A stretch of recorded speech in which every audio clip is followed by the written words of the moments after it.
Hello, my spooky friends. My name is Cassie, And I'm Caitlin. and welcome in to I'd Survive.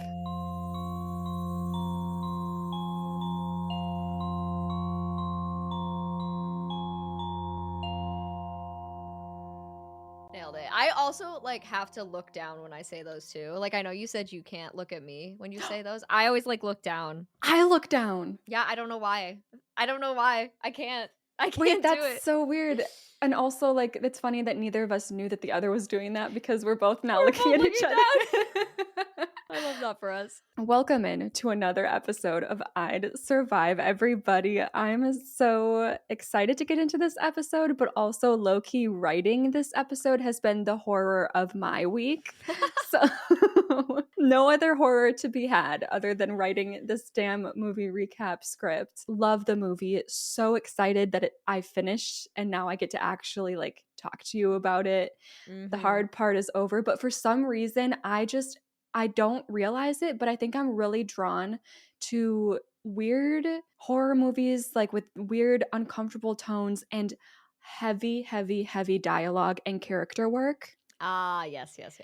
And that is so hard to retell. And I was 30 pages in and I was like, I probably honestly maybe shouldn't be doing this right now. I maybe should have picked a new movie for this week, but it was too late. I was like, I'm 30 pages in. I'm gonna keep going. And it is it's gonna be fun to tell. It's gonna be fun. But I'm looking forward to this one. I think it'll be good. This is one where I beg you have to watch it on your own because I had to leave out so many details and the performances, the acting all around is so, so, so good. And you can only get across so much, but the story is still also so good that it's going to be fun in a different way to tell in this format. Sounds like a plan. The only thing I know about this movie, and it's funny, I don't know anything about the movie, but I just Ooh. remember I just remember some guy on Hinge talking about it before I ghosted him. But that's my knowledge of the Do you remember what he said? I'm gonna psychoanalyze this man right Dude, now if you wait, remember what he said. Our conversation is totally still active. I'm gonna go look. Yes. But also, have you oh, you told me, you texted me that you've been plowing through some bad horror movies lately? Plowing through. Oh my God. Dude, Netflix is just, what are they doing over there? What are all these movies that are absolute trash? It's a cesspool. I'm trying to build up my little repertoire of horror films so it's easier in the future when I'm picking out films for this. Yes. And I can't use any of the ones that I've Yikes. watched. Not a single one of them has been worthy. And I'm also in the middle of two films because I keep putting them on when I go to bed at night and then I fall asleep. Oh yeah. So I'm in the middle of two. The one that I just started last night might work, but we'll see. We'll see. Yeah. Anyways, did you find It's the combo? It's not interesting. Okay. Oh, we had been talking about the Conjuring house and he wanted to go to the Conjuring house as our first date, which I forgot about this, but that's hilarious. And then he was like, "Have you seen the menu?" And I was like, "I don't believe so. What is it?" He said, "It's a movie on HBO Max, kind of a horror comedy satire. Apparently, it's great. A ton of my clients and friends have recommended it, but I haven't seen it yet." I never replied to that because I'm an asshole, but that's It's so funny that that's where the conversation ended. It ended there because I needed to wait for this moment to talk about this movie. Right?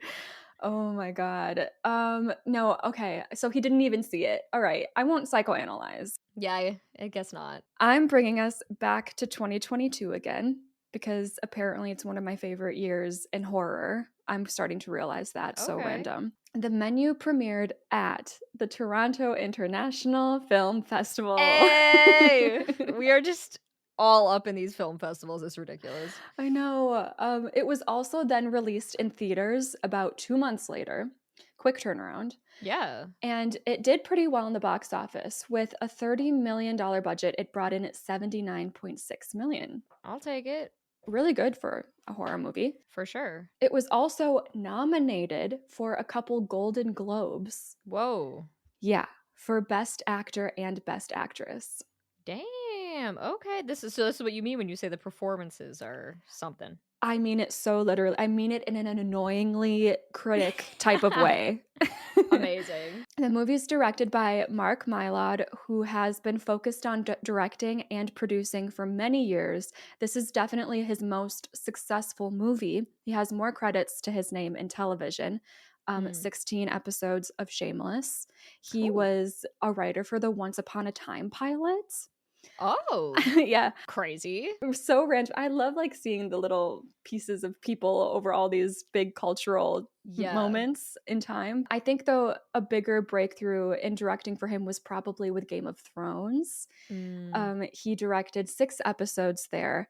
He then went on to direct and produce Succession, which is like a very successful show that I haven't seen, Yes. but Same. yeah. And random, I threw this in just for us. He also directed season 2, episode 2 of The Last of Us, which Oh. we play the game. We still both have played part 1, need to play part 2. Exactly. We're on the same Yes. page there. I'm so excited to play part 2. Just side note, I'm so excited. Oh my god, I'm nervous, but like I'm excited because when I played part 1, I was on a delay with playing PlayStation Remote Play. Girl, you need to fix that. It was so bad. Like I thought I was so bad.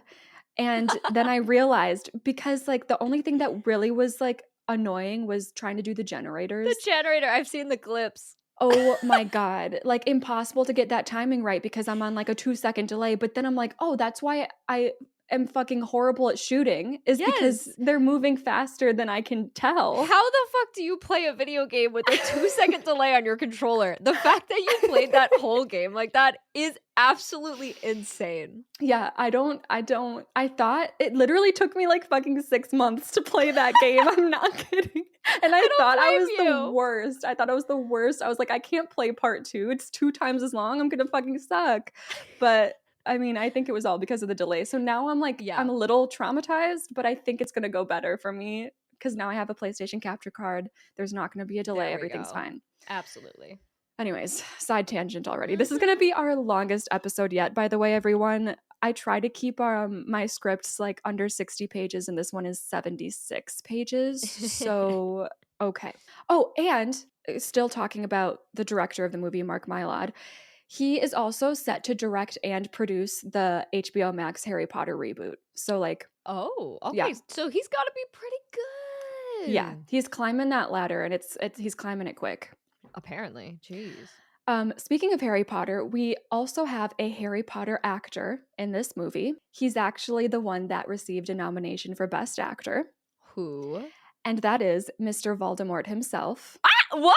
Yes. Voldy? Yes. Oh my God, I'm Ralph hyped. Fiennes. He's like front and center on the movie poster. So I guess I wouldn't recognize him, you know? yeah, it's actually so weird because I wouldn't either, but it's so interesting because like his voice and his mannerisms like still come through. And every once in a while watching this movie, I'm like, Voldemort. Voldy. That's amazing. I can't wait Yeah. to watch this too. I haven't even you haven't even started. I'm already like, let's go. I'm so hyped. And then the Best Actress Golden Globe nomination was for Anya Taylor-Joy. Oh, heck yeah. Yes. Okay. So I'd say she's like a bit of a modern household name these days. I feel like one of the movies I watched was with her in it. Maybe. I don't think that I've seen her in anything but this, but she's kind of also in everything, so I'm like, oh, Yeah. maybe. Or I just feel like I've seen her elsewhere because she's like that big. And then we also have Nicholas Hoult, who you might know from, he's got so many credits. Oh boy. Like he was in Skins, X-Men, Warm Bodies, the lead in Warm Bodies, I haven't seen any of these yet. the lead in Renfield. Nope. I'm like, can you picture him yet? Or are you like, I don't know any of these things. really? So, He was also yeah. in Nosferatu, which I don't think you I saw, have like the not remake. seen. Okay. Yeah. So he literally doesn't stop working, but Caitlin wouldn't know. So anyways. I wouldn't know. Sorry guys, I'm out of the loop as always. So we have a great director, we have a stacked cast, and this is one of the more unique concepts that I've ever seen. Ooh. This is labeled a black comedy horror. Oh. And with that, let's get into it. Yay. So we start with a black screen with some grand orchestral music playing, and the screen says Searchlight Pictures invites you to experience the menu. Oh, okay. Fancy. Oh, yeah. We're cordially invited. We're feeling important, and we are happy to be here, even though we don't know what here even is yet. Mm. We open up on a dock by the ocean, and this is where we meet Margot and Tyler. They're waiting for a ferry to pull up and take them away to a private island where they're going to be staying one night only for a fine dining experience hosted by renowned chef Julian Slowick. That chef, that's Valdy. Baldy. Yeah. Okay, noted. So, yeah, we have Anya Taylor-Joy as Margot, and then we have Nicholas Holt as Tyler. Okay. So this guy, this chef Julian Slowick, he's like a god in the fine dining world, which Mm. Tyler is very much passionate about. Margot very much isn't. She doesn't care about fine dining. Me too, girly, Yeah. honestly. When Margot is smoking a cigarette while waiting for this ferry, Tyler is stressed out because he claims that she's ruining her palate and she's not going to be able to properly taste the delicate palates that are being put together for them this evening. And Okay. you get Okay. you get the vibe already. I do. Ah. At first she's like, "Bro, chill, it's fine," but he doesn't give it up, so she gives in and like puts out the cigarette just to get him to shut up. And that is when the ferry pulls up. It's smaller than Margot expected, but Tyler's like, "No, that looks right. This event only takes on 12 guests per night." And she's like, "Damn, like how do they make any money doing this when there's only 12 guests a night?" And Right. Tyler tells her up front, "Well, it's 12.50 a person." Like Yep. not with the decimal, with the comma, everybody. Yes. $1,250 for Yikes. one night of fine dining. And Margot's actually disgusted by that and is Mhm. like, "You're fucking kidding, right? Like, what are we eating? A Rolex?" And Tyler tells her not to ruin this by talking price and to just go with the flow. So she relaxes and is like, "Okay, sure, it's your dime." And she Yeah. snuggles into him a little bit. So, Okay. Yeah, if you're paying, yeah. that's all right, fine. If it makes you happy. Fair play. We start seeing the other guests that are part of their group for this private island dining experience start rolling up in their fancy cars and getting onto the boat. There's a group of three guys, probably all in their early 30s, mid 30s, and giving a bit of finance bro energy. Oh, okay, Yeah, okay. we've got an older couple. Cupper. we, we've got an older couple that looks like they haven't touched a piece of polyester clothing a day in their life. They've Oh, always been rich. okay, okay. Always. Good for them. Cashmere only. And when Margot sees the man in that older couple, she quickly looks away and curses to herself. So like apparently there's some history Oh, there. yeah. Tyler freaks out when he sees that the Lillian Bloom is joining them for the night, an iconic food critic in the fine dining industry. She is coined for discovering the chef that will be serving them tonight. And she's come with her editor, Ted. And when they get on the boat, Margot notices George Diaz. She knows him because she's seen all of his movies when she was a kid. But these days, he comes off as a bit of like a has been. Oh. When he gets on the boat, he immediately starts making boat jokes to the finance bros who are unimpressed and not laughing at all. And George's assistant, Felicity, is with him. And when they walk away from the finance bros, he says to her, "Hey, I thought you were supposed to run interference for me and make sure people don't bother me." And Felicity doesn't put up with his snark. She snaps back and is like, "We both know you were not bothered." Like, he will do anything to be the Mm, center of attention. I see. I mean, I don't know anything about our like main people yet, really, but I feel out of place here. I feel Mm-hmm. uncomfortable. I feel Mm-hmm. like everybody's too rich and I need to back away. It gives that vibe, especially to Margot, who is like just here for Tyler. Yes. Which like good on you, Tyler, for being able to afford this. We don't know how. Um, but yeah, I would say Margot specifically very out of place right Gotcha. now. Yeah, yeah, yeah. But anyways, Tyler tells Margot that apparently movie star George is a big foodie, and then he's like, or he thinks he is. Mm. He's not a foodie like I am. Yeah, no. Couldn't be. That's when a waiter walks up to Tyler and Margot and sets a dish down in front of them at their table, saying, "Chef Slowick would like to welcome you with a raw local." I can't fucking talk today. Chef Slowick would like to welcome you with a raw local oyster in a mignonette emulsion with lemon caviar and an oyster leaf. Yeah. Enjoy. No, that's okay, you can keep that. Do you have any, like, frozen pizza? I literally wrote down here, I'm such a chicken nugget adult to the point of like it being embarrassing. I would not be eating at No, all me tonight. neither. Me neither. I'd be like, I don't know what that is, so I'm not gonna Yeah. put it in my mouth. Thank you, Yeah. though." They both say thank you, and Margot goes to try one, but Tyler literally like slaps her wrist. It's light but snappy. And he's like, no, Mm. no. And then he pulls out his phone and takes a picture of the food before he starts mansplaining to her how special this dish is. And then when they both eat and she says that she actually just likes regular plain oysters better, he's like, you're wrong. This is way better because it has the perfect balance of flavors and you need the mouthfeel of the mignonette. To which she responds with, please never say mouthfeel ever again. Mouthfeel is a terrible, terrible concept. It's disgusting. When they arrive at the island, they all have to check in with the head waiter, Elsa. And when Tyler and Margot make it up to her, she greets them, asking if they are Mr. Ledford and Miss Westervelt. And this causes a really awkward moment because Margot is not Miss Westervelt. Oh, And she's not aware that she's a replacement for Tyler's now ex girlfriend. oh my god. Yeah, but she doesn't take it to heart because we realize that Tyler paid for her to attend this event with him tonight as his escort. Okay. So that's another thing is like she's just an escort. Like people around here she's used to be feeling out of place in like these big rich places. So like I see, okay. she's kind of comfortable with the uncomfortable. She's like, whatever, this is just what I do. But yeah, she's his escort. They are probably just meeting like for the first time today. Gotcha. Okay. And now we're thinking back to Margot seeing like that older man in the rich couple and freaking out a little. Yeah. Oh, yep, yep, So yep. we can assume that she's been an escort for him in the past, and his wife is probably very unaware of Oh, that. yeah. I would Yeah. think so. So, head waiter Elsa kind of judges hard when Tyler explains the mix up, and Margot has to introduce herself, and it's a whole thing. But after letting them sit in an awkward silence as she stares them down for a couple moments, she lets them know that they're good to go. All right. Once everyone is checked in, we start with Elsa giving everybody a tour of Hawthorne Island. 12 acres of forest and pasture. Out at sea, fellow cooks are harvesting fresh scallops that they'll be eating tonight.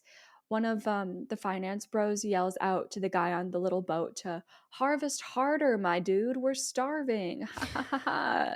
Finance Yeah. bros. Everyone laughs, their rich laughs, and Ha food ha ha critic, ha.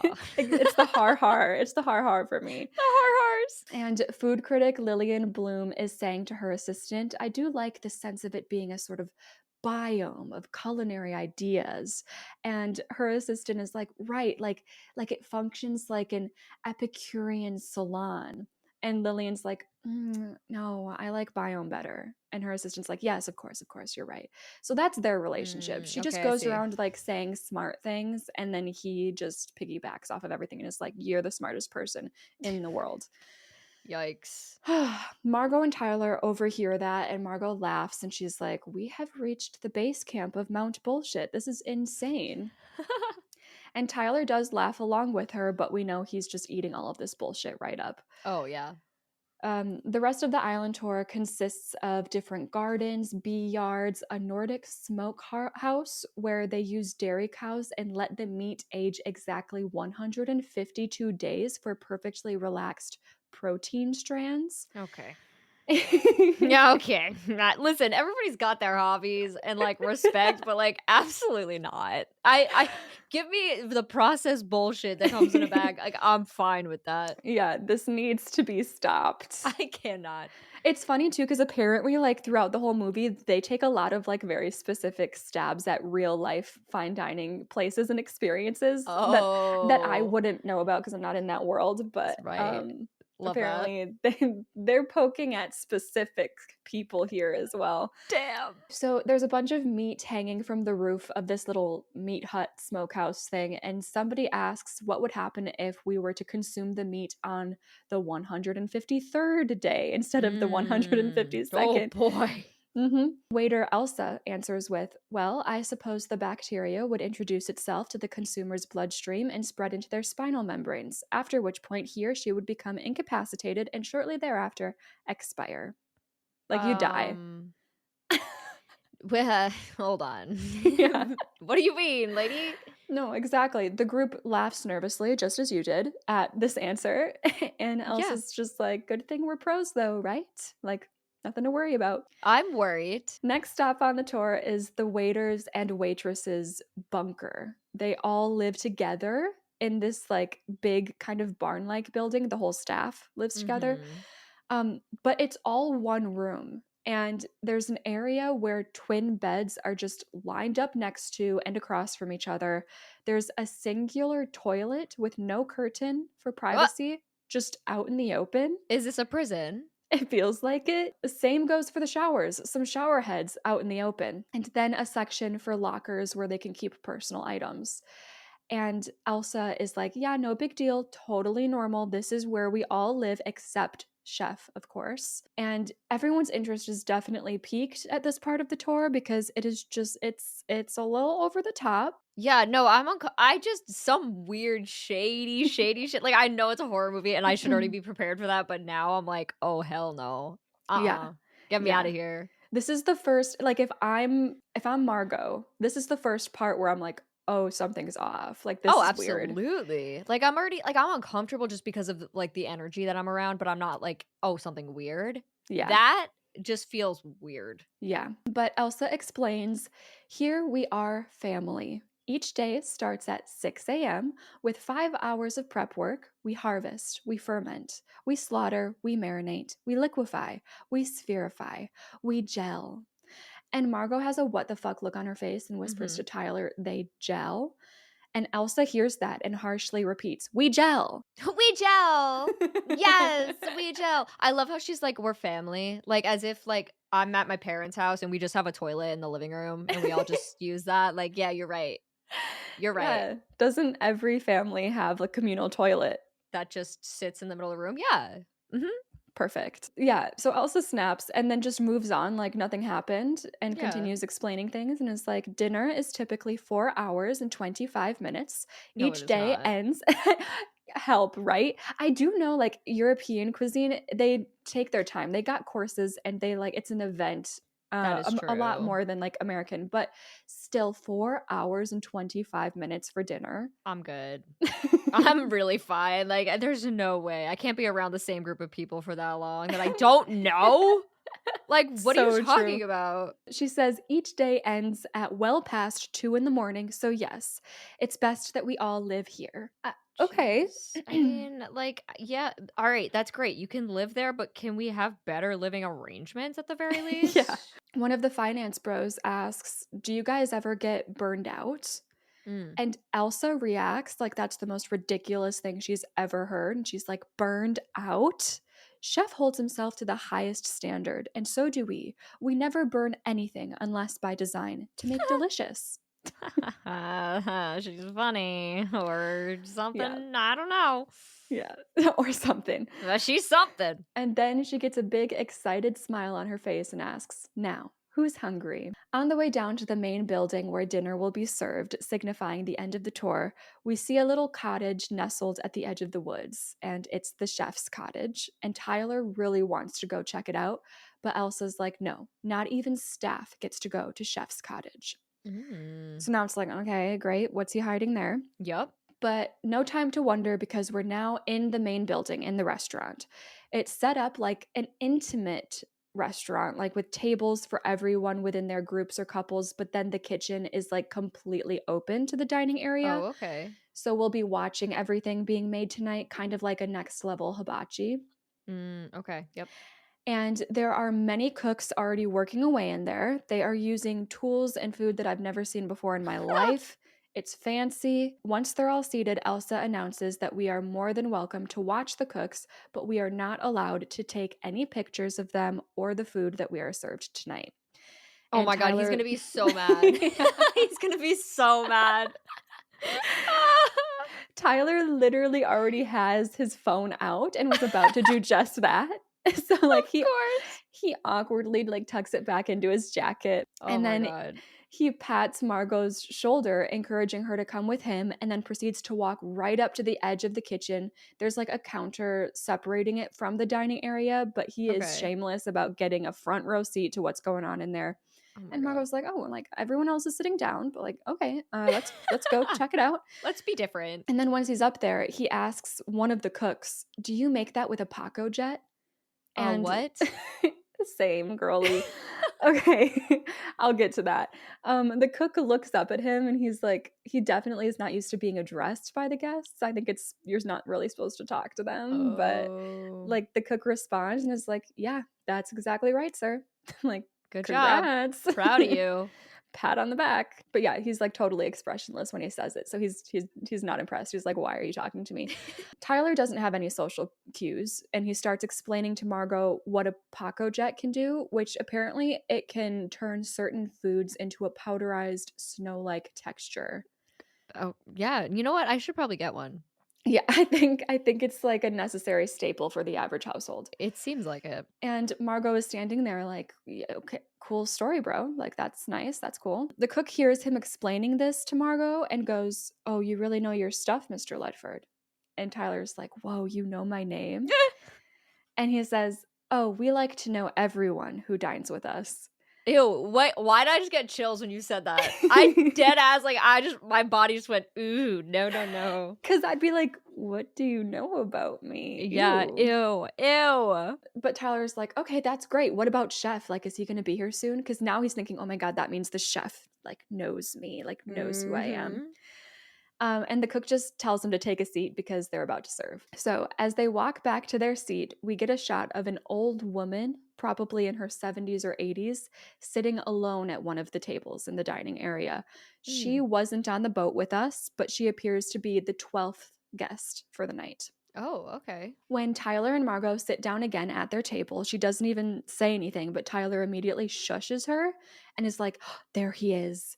Head chef Slowick has made his way into the kitchen. Mr. Ralph Fiennes, Mr. Voldemort. I Mr. hate to keep Voldy. saying it, but like, because you know, you don't want to like pin someone down to a specific role like constantly, but like it's It's Voldemort. freaking Voldemort. Like, I'm intrigued. Yeah. And Tyler is absolutely mesmerized by him. Elsa is saying something to Chef Slowick before his head snaps, and it appears that he's staring directly at Tyler. And Oh. Tyler freaks out. He's like, "Oh, fuck me. Is he looking at me?" And Margot looks back to see, and it seems like Chef Slowick might actually be staring her down. Oh. But no time to think, our first dish is being served, and whenever a dish is served throughout this dinner, we get like a fancy presentation on screen with the name of the dish and a breakdown of what it is. Oh, So, okay. first up, we have amuse bouche, Mm. which is made of cucumber melon, milk snow, and charred lace. What is it? Okay. Yeah. I literally Googled what is charred Yeah, lace, I don't know what that is.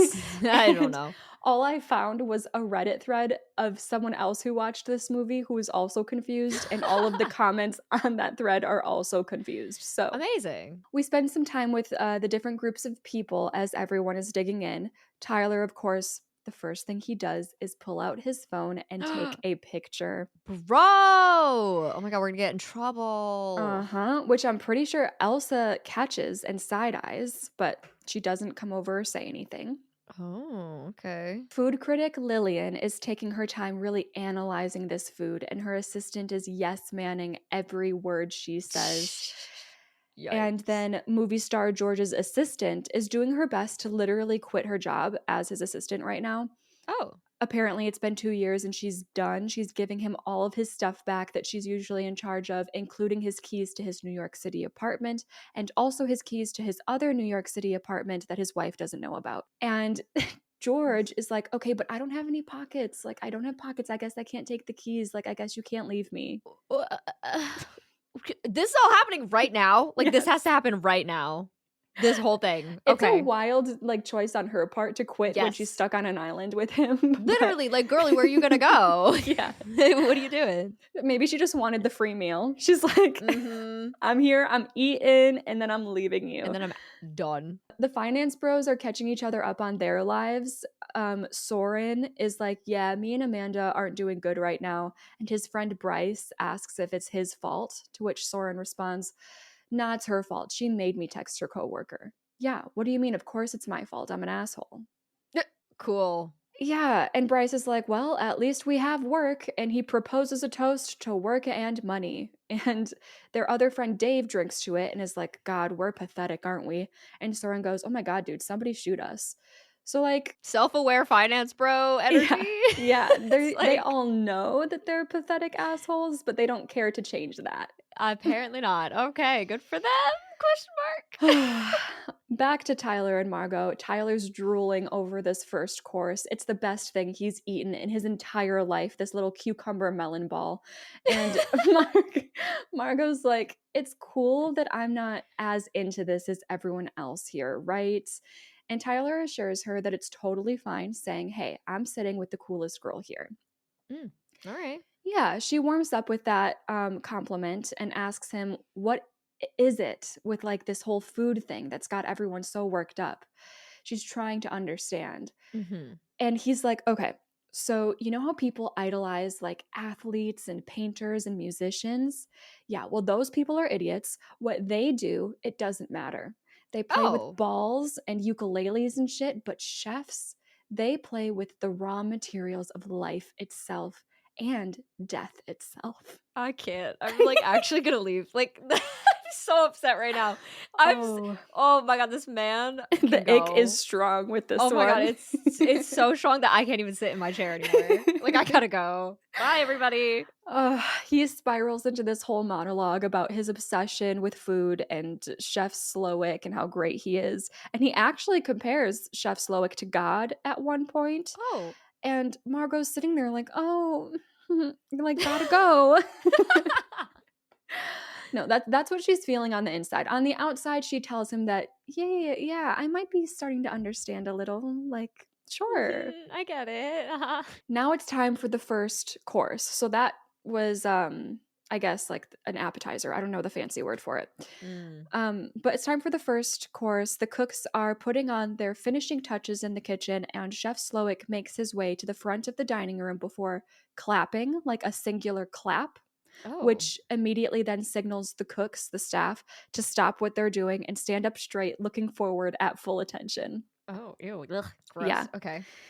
Chef Slowick greets all the guests, and the cooks start getting back to wrapping up their work, and we get a little welcome monologue. So he introduces himself to everyone and says how excited that they all are to feed everyone tonight. He says, "Over the next few hours, you will ingest fat, salt, sugar, protein, bacteria, fungi, various plants and animals, and at times, entire ecosystems. But I have to beg of you one thing: do not eat, taste, savor, relish." So, Okay. I don't think I know how to do those yeah, things. Like, I just put the food in my mouth, I chew it, and it goes into my stomach. Like, the end. I'd literally be scared. I'd be like, "How do you know? Like, can you tell if I'm eating or versus tasting, savoring, and relishing? Like, how do I fit in here? How do I do this?" You just hold it in your mouth for a while and go, "Mmm." Yeah. You're like rubbing my stomach. Like, wow. Delicious. The speech goes on into him encouraging them to like be here in the moment with this experience, and pretty much everyone is eating this up. Tyler, especially, is hanging on to every word. And Margot's like, "Yeah, like, I'm actually hungry. Like, I've had a melon ball so far. Can we get some food?" And food is served. This course is called The Island, and Chef Slowick is explaining what it is, but Tyler notices something for himself and whispers to Margot, "Oh, these are the scallops that the guy was fishing for when we first got here." And Chef Slowick hears him whispering and is like, "Sorry?" And Tyler immediately apologizes and stares down and looks like he's ready to jump off a bridge. But Chef Slowick continues, like, acknowledging what he says. He's like, "Okay, it's perfectly all right," because he interrupted. But he's like, yes, these are those very same scallops. And then he reminds everyone that, quote, we, the people on this island, are not important. The island and the nutrients it provides exist in their most perfect state without us gathering them or manipulating them or blah, blah, blah. He gives an existential, food is God and we are nothing speech. Okay. And by the end of it, Margot's like, Jesus, that's depressing. But then she sees that Tyler is like dabbing tears out of his eyes because he was so moved by Chef Slowick's beautiful words. And then Oh he my pulls god. his phone out and takes another picture of this new dish. No, buddy. Oh my god. I'm getting that secondhand embarrassment feeling Mm-hmm. just like knowing that he's doing this. Mm-hmm. I can't. Oh, I hate it. I hate it. Again, we see Elsa notice and she's just staring him down, but she doesn't do anything about it. So it's like, are you gonna do something about Right. Like this? when are you going to say something? Why are you biding your time? I'm scared of you a little. Uh-huh. Margot starts to tell Tyler a story about a chef in her hometown because she's just trying to connect with him with all of this. Okay. She gets about 5 words in before Tyler's like, you don't think Chef Slowick's mad at me, do you? Like about the scallop thing? She's like, yeah, you don't have to call him chef. I'm pretty sure he doesn't even know of your existence. Uh oop. And yeah, you're like, he's not gonna like No that. he ain't. Tyler's like, yeah, but I kind of want him to like me. And Margot's like, you're the customer. You're literally paying him to serve you. It doesn't matter if he likes you. Mhm. Tyler agrees, but then immediately is like, wait, what does that mean? Like he's afraid that she's saying that Chef doesn't like him. Uh-huh. But Margot's like, don't worry about it. Just eat your rock. Because they literally have been served scallops over these huge slabs of rock from the ocean. Oh, good. It's intense. Meanwhile, food critic Lillian is judging the presentation of this one, but ultimately gives it praise using like verbal gymnastics to describe what she tastes. She loves to get profound with her critiques. Movie star George's assistant Felicity is asking him how he thinks it is, and he's like, "It's good." But the thing is, this guy's trying to pitch his own food travel show to some network. And she's like, bro, you're gonna have to do better than it's good if you want to have a food travel show. So they're bickering about that. The finance bros are all agreeing that they've had better scallops back home and that their own personal chefs could do just as good as this, but at least they can say that they've been here. It's more about saying you've been here. Oh, yep. Elsa overhears that as she walks past them and she looks unimpressed. The impression is that Elsa hears and sees all, and she's just Okay. soaking everything in. Our old rich couple, Richard and Anne, are just making small talk as if the love has completely died out of their relationship and they're bored with everything they do, including this event. And Anne goes, I saw Perry at De Laurentiis the other day. And Richard's like, oh, how is he? And Anne's like, Perry. That's all we get from them. Oof. In the kitchen, Chef Slowick calls out to his staff, I want plating in 5. And they all yell back in unison, Yes, Chef. No. Okay. Nope. No, they don't. Like, they don't do that because that would be weird. It's like they're all, like, all identity has been stripped from these people. All they are is chef I'm not staff. even gonna lie, like, I'm so triggered by Companion right now where I'm like, are their eyes gonna do a little white thing and then, It is. It's giving robot. It really is. It's time for the second course, which again begins with Chef clapping his clap and startling everyone each time. The staff always respond straightening up, looking forward for a couple moments. They're half a move away from doing like a full salute. And Yeah. Margot isn't a fan of the clap. She's like, is he gonna keep doing that? Yes, the answer is yes. So Good. we get another speech from Chef before this dish is served. This one is all about bread. A full on history lesson about bread, and the moral of his story is basically that bread is for poor people, so they Uh, won't be getting any tonight. oh, oh my god. And the title card comes up on screen showing the dish, and it says on the screen, the breadless bread plate. And its description is no bread, savory accompaniments. And I kid you not, there are 6 little dots and morsels of like gel and cream and liquid all different colors, all unidentifiable. So all of the guests are literally laughing at what they're being served, like thinking Yeah. it's a joke. But when they realize it's not, they're all just like, oh, all right then.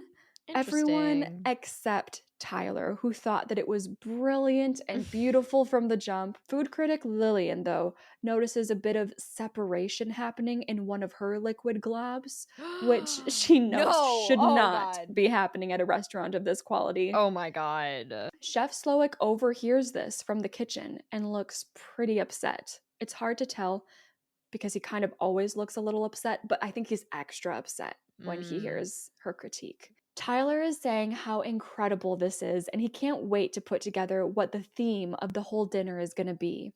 And Margot's not having it. She's like, you actually like this? He's literally insulting you by serving this to you. Yeah, right. And Tyler's like, no, it's a concept. And she's like, I know what a concept is, Tyler.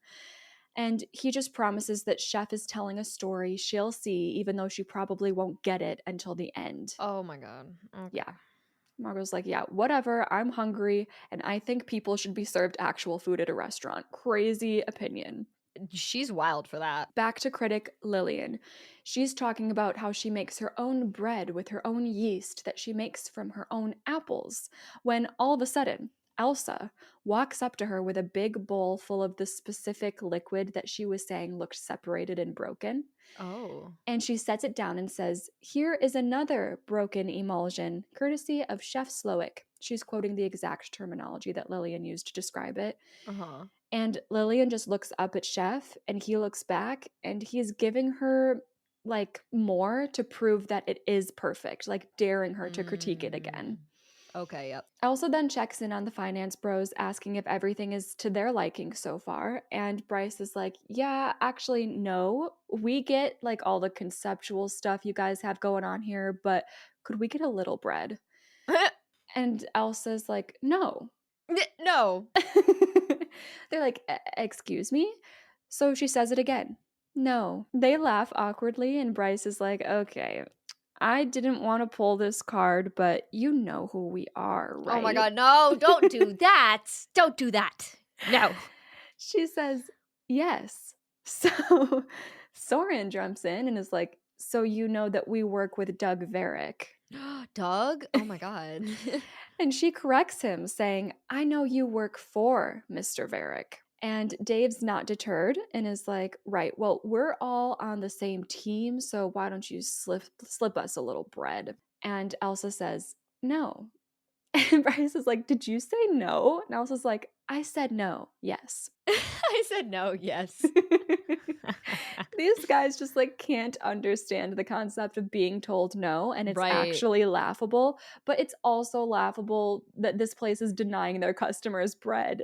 No, this is crazy all around because Yeah. that's like that's the thing is like I'm kind of Elsa's been weirding me out, but in this moment I'm like, yeah, tell them no. Tell Yeah, I'm them like, no, girly pop. I'm kind of like, go off. Okay. Yep, exactly.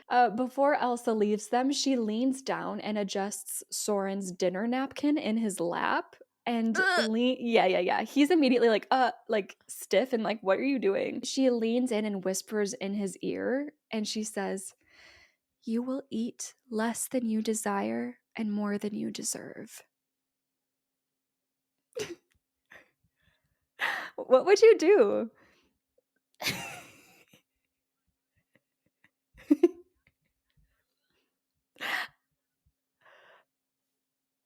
Yeah, I fear if she said that to me, I'd be like, thank you. Okay, thank you.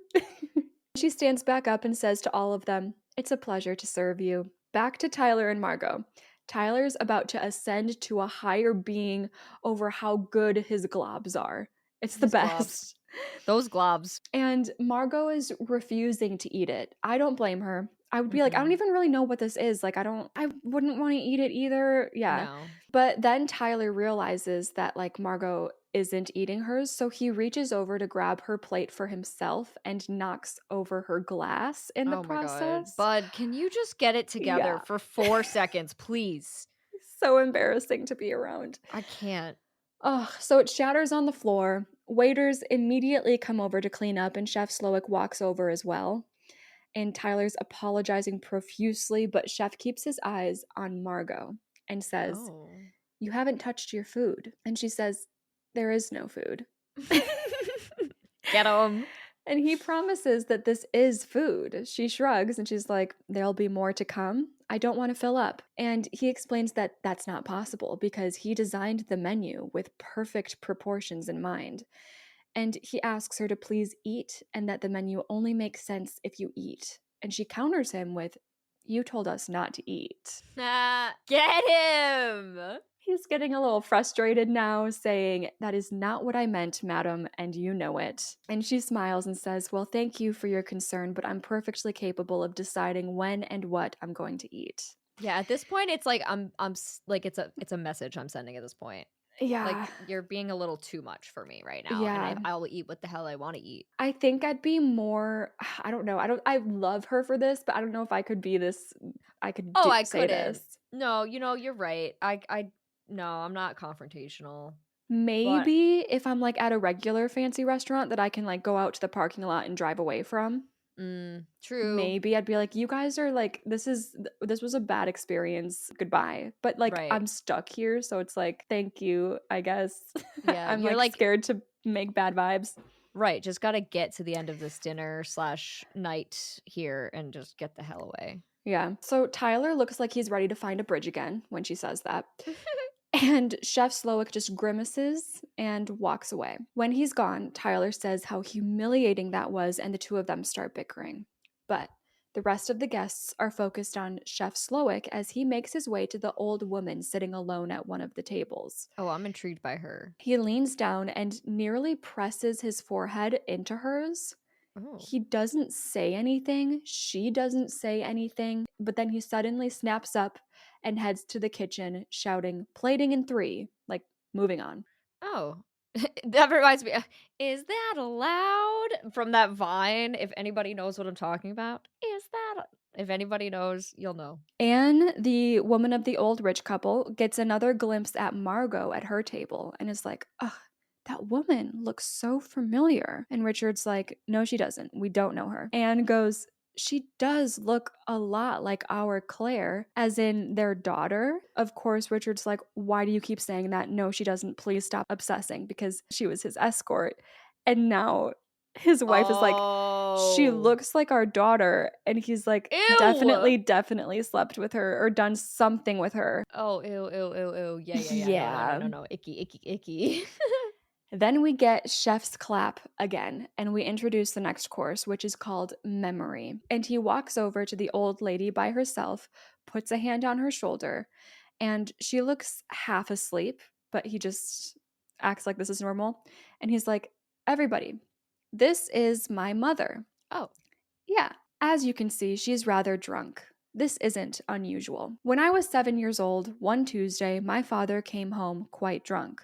Also not unusual. My mother grew angry and screamed at him, at which point he proceeded to wrap a telephone cord around her neck and pull it tight. Hmm. I wept. I screamed. I begged him to stop. To make him stop, I finally had to stab him in the thigh with kitchen scissors. Oh. Okay, and enjoy your food, I guess. Jesus. Like his little monologues before each chorus have been depressing, but this is definitely taking a turn. Margot's like, Yeah. "What the fuck are you talking about right now?" And now I'm a little scared. We see the cooks stabbing little kitchen scissors into chicken thighs on the plates behind him for Oh, this next okay. course. Nope, nope, nope, nope. That's a line that I have drawn right there. The chef continues his story and is like, "I suppose I should have stabbed him in the throat that evening, but we're not so smart when we're young. It was, as you can imagine, a very memorable taco night." So Your this is face. I'm sorry, I can't. This is really uncomfortable. I don't like that the chefs are stabbing chicken thighs and that he just is like, I should have murdered him. And like, I don't know. I don't want to be here anymore. No, are you at the level yet that you're like, "I'm gonna leave now"? Are you I am there? I'm not leaving because Okay. I don't have anywhere to go, first of all. Mhm. And I like if like you said before, if there's a parking lot, this might be when I leave. Mhm. But because it's not, all right, I'm not I don't think I'm gonna die or anything yet. So I'm Yeah. still staying. but I'm just uncomfortable. So the course is served the chicken thighs with a side of homemade tortillas. And chef explains that they used their laser engraving machine for the first time on the tortillas, and he hopes that this taco night evokes strong memories for us all. Yeah. And slowly, all of the guests realize that their tortillas are engraved with their very own pointed memories, all kind of like exposing them in different ways. What? So, for critic Lillian, hers are engraved with pictures of restaurants that she's reviewed that have all closed because she Oh, reviewed them poorly. yeah. Okay. Tyler's tortillas are engraved with photos of him from tonight taking photos of all of his food. Get him though. Like, Yeah. yes. Yeah. Get him. That's hilarious. I love it. And he's like, "Oh no, I knew he doesn't like me. I didn't think that this was a big deal. Should I apologize?" He starts spiraling. Okay. I mean, like, relatable, Yeah. but but also calm the fuck down. Yeah. Movie star George has one of the posters from a movie that he starred in engraved on his, and it's for his movie Calling Dr. Sunshine. So we're like, okay, Oh, all right. chill, Interesting. I guess. The finance bros are panicking Oh over god. their Oh my god. tortillas. Oh my god. Printed on are the wire transfer authorization forms that show proof of them all embezzling money from their company. Oh my god. Oh, isn't that just sweet, sweet justice right there? And it just makes sense. Like, of course it is. Of course it's yeah, literally that makes the most sense for them. So Bryce, one of the finance bros, calls Elsa over and she walks over calmly, like, "Can I help you, sir?" And he shows her their tortillas and is like, "What the hell are these?" And Elsa answers, "These are tortillas." And they're like, These are tortillas. Are they? Is that what they are? "Oh, I love her so like I'm scared of her, but I love her." Uh-huh. They're like, "Haha, okay, no, what is on these tortillas?" And Elsa answers, "Echo Bright's tax records and other documents showing how your company has created invoices with fake charges." So, like, the whole company is corrupt. Oh And shit. the guys ask how she got these documents, but she's like, "I'm sorry, chef never reveals his recipes." They're threatening to shut this place down, but Elsa's chill and she's just like, "Oh, no, that won't be necessary." So, That won't be necessary. back to the old rich couple. Our man's Richard is just trying to eat his tacos. I'm But really scared about his tortilla right now. I'm worried. But Anne is looking carefully at these tortillas, which show pictures of Richard with different women that are not her. Uh-huh. There it is. Back to Tyler and Margot. Tyler's still freaking out over these pictures and thinking Chef doesn't like him and he doesn't know what to do to fix this. And Margot's Uh-huh. like, "Fix this? No, you need to send this shit back." And she starts to call out for a waiter, but Tyler literally like snaps at her. Oh my god. Do not Com- snap at me. yes. I will slap you. Like, no questions asked. Boom. Ooh, yeah, commanding her to stop. And she turns back to him and is like, "Did you just snap at me?" He responds in like a super hushed, harsh tone and says, "Do you know how long I've been trying to get a reservation here? You do not send shit back to this kitchen, you child. You thank them for even letting you in the door." He did not call her a child. He Child. did not call. Okay. I'm going to take some issues with everything. Yeah. Obviously, she's like, "What did you just call me?" And he doubles down. He says, "I called you a child because you're fucking acting like it." Ooh, I actually am getting up and leaving the room right now. It's not all the crazy shit. It's this. This is going to piss me off. I'm going Yeah. to get up and I'm going to leave. She demands an apology and tells him that he cannot speak to her like that. But I'm sure it like also strikes a nerve, but it's something that she's used to with what she Mm, does, where like people think that they could like have this weird ownership over her where they can just treat her like shit. right. But he's like, "Actually, I can because I paid for this. So shut up and eat."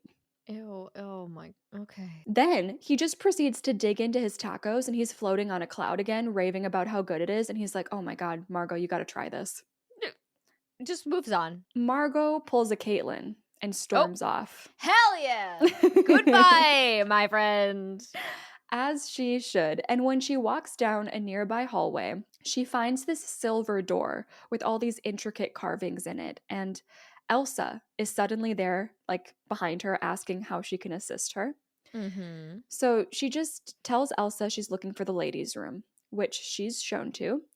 And when she asks what's behind the silver door, Elsa answers something very special. Once Margot is in the restroom, she immediately walks into one of the stalls and stands up on the toilet to reach up to the small window above it. And she cracks it open and she starts smoking a cigarette. Yeah. And while she's looking outside, like out in a grassy field, she sees a man walking across it holding a giant pair of angel wings. No, no, yeah, yeah. No, that's yeah. I usually see that on Tuesdays, so it's fine. I have a guy that does that, yeah. So yeah, weird, but then the restroom door opens and she's about to go off thinking it's Tyler, Mm-hmm. but it's Chef Slowick. Oh. He asks, I'd like to know what it was about the last course that you did not enjoy. He's like really hung up on her not liking his blobs. She basically just tells him that she's not that hungry and he's never looked more pained in his life. He demands that she tell him who she is, where she's from, and she finally answers. Oh, I Yes, just because realized. Yeah, because they don't know who she is. yes, and they usually like they've made that comment before like we like to know everyone we serve. Right. He's demanding answers, like trying to figure out who she is, and she finally tells him, I'm Margot Mills from Grand Island, Nebraska. He tells her in a very grave tone, you shouldn't be here tonight. Uh-oh. And she's offended because she's getting the vibe that he can tell she's not fancy like the others and like Mm-hmm. doesn't belong in like a class sort of way. Right. Yeah. So she just tells him to get the fuck out of her way, and he does step aside and she leaves the bathroom. First survivability check in. I mean, Ah. I gave myself a 100. Yeah, I feel like we're chilling. Yeah. 100. Yeah, Okay, yeah. easy enough, I think. The biggest thing with this first act is I would not be here. Right. It's time for the fourth course. And this time, before Chef claps, he looks at Margot, now seated again, and gives her a small smile before doing it. So she doesn't jump Oh. this time. A white tarp has been laid out on the floor. Why? No, I can't. I really can't. I don't want to be here. What's wrong with the tarp, Caitlin? I don't. Why is it on the floor? Why? What is it doing there? Chef is standing on this tarp and he introduces everyone to sous chef Jeremy Loudon, just, one of his kitchen staff. Okay. Jeremy comes up and stands next to Chef, great posture as always, and Chef Slowick explains Jeremy created the next dish. It's called The Mess. He gives us some of Jeremy's backstory, how he attended a prestigious culinary school and his only dream in life was to one day work with Slowick at Hawthorne Island. And he goes on to say, Jeremy is talented. He's good. He's very good. But he's not great. He'll never be great. Oh my god. Oh my god. No. He desperately wants my prestige, my job, my talent. He aspires to greatness, but he'll never achieve it. Correct, Jeremy? And Jeremy responds, Yes, chef. Oh. I Well, know. now I'm sad. Like, poor Jeremy. Yeah. Chef Slowick explains that even if Jeremy were to achieve perfection like he has, making the perfect dish that gains the approval of everyone, even the critics, it's still impossible to avoid the mess. And the mess refers to the loss of your sanity, which happens when trying to please people that you don't even know. Ooh. Oh, I mean, yeah, okay. They're bitter. He is very Yeah. bitter at this point. Yeah. Then he asks Jeremy if he likes this life that he has dreamed about.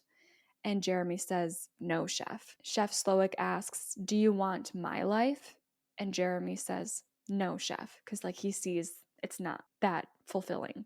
Mm. Chef Slowick stands in front of Jeremy and then kisses both of his cheeks. Okay. Jeremy looks like he's about to cry. He's like shaking a little bit, like he's a little scared, but he's standing there like with some determination. Okay. And then Chef Slowick walks out more into the dining area among the tables and announces, "Ladies and gentlemen, your fourth course, sous chef Jeremy's The Mess."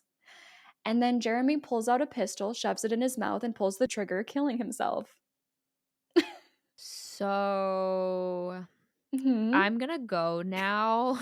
This is the part. Jeremy falls dead on the tarp, and his blood sprays on the tarp curtain that has been lined in the background behind him, and then that's pushed open right away so we can see into the kitchen again. And of course, there's mass mania happening in the dining area. Everyone is screaming and Yeah. shouting. We're standing up, we're shocked, we're horrified. As we should be. As we should be, except Tyler. No, Tyler, if you try to justify this, I swear to God. He kind of has a smile on his face and is like, wow, that was a shock. I didn't see that coming. He looks like a breath away from shouting bravo. He's like, wow. Oh my God. Oh my God. They're really going for it tonight. Yeah, they really are, aren't they? People are trying to leave, but the waiters are holding people back and making sure that everyone stays in the dining area. No, we are charging through the waiters and we are on our way out of here. I bet it's a pretty even amount of people, like waiters versus people. I bet it's around 12 on 12, you know? Chef Slowick is like, come on, everyone, please sit back down. This is all part of the menu. This is part of the show. This is what you're paying for. Murder? A suicide? Everyone eventually sits back down, but we're all terrified now. Some people are like, was that even real? Is this a stunt, like a theater trick? Yeah. And others are like, well, I'm in danger. Like, that was definitely real, but there's nowhere to go. So I guess I have to go along with what this psycho wants. God, no, that is actually a tricky place. Like, because if you try to run, you're not getting anywhere.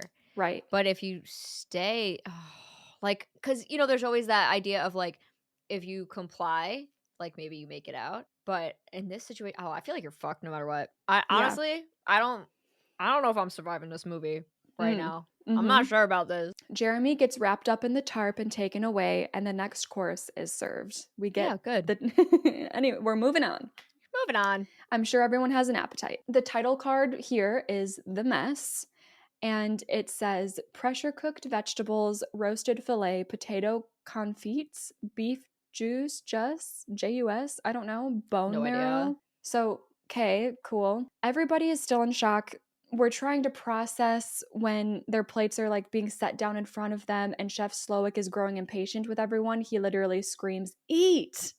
And everyone like jumps and just immediately starts digging in, like, okay. Margot asks Tyler what the hell is going on, but he's consumed by the food at the moment. He's consumed by the food. Yes. That was good. At this point in the background, we can see that there's a cook stationed at every exit point around the room. Oh, shit. The rich couple, specifically Richard, is done with all of this. He insists that Anne get up and follow him and that they are leaving. Before they even make it to one of the exits of the room, Elsa intercepts and is like, you can't leave. There's no boat to leave on. And Richard's like, then I'll call a helicopter. Rich people things. Right? And Elsa says, that would be very difficult without phone service. Of course. Yeah, nah, I mean, like, you can't have phone service in a horror film. It's not allowed. No. It's one of the rules. Richard snaps and screams at the cooks at the exits to fucking move, but his wife is scared and she's like, Jesus, let's just do what they say. Like, calm down.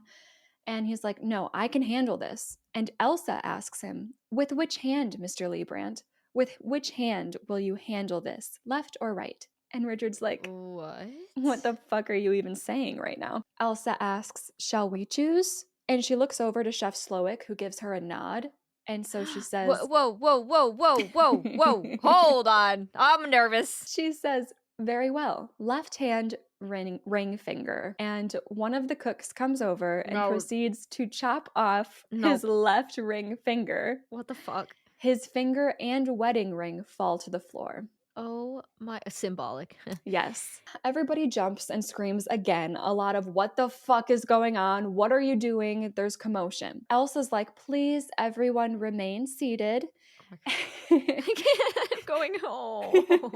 And no one can kid themselves anymore about this being some sort of theater stunt. Right. We're all in danger, and apparently there's nothing to do but listen to what are apparently our captors now. So Yeah. everyone listens and stays seated. Movie star George is like, shit, this sucks. I cannot do a hostage thing right now. And I don't have time for this shit. What a mood. yeah.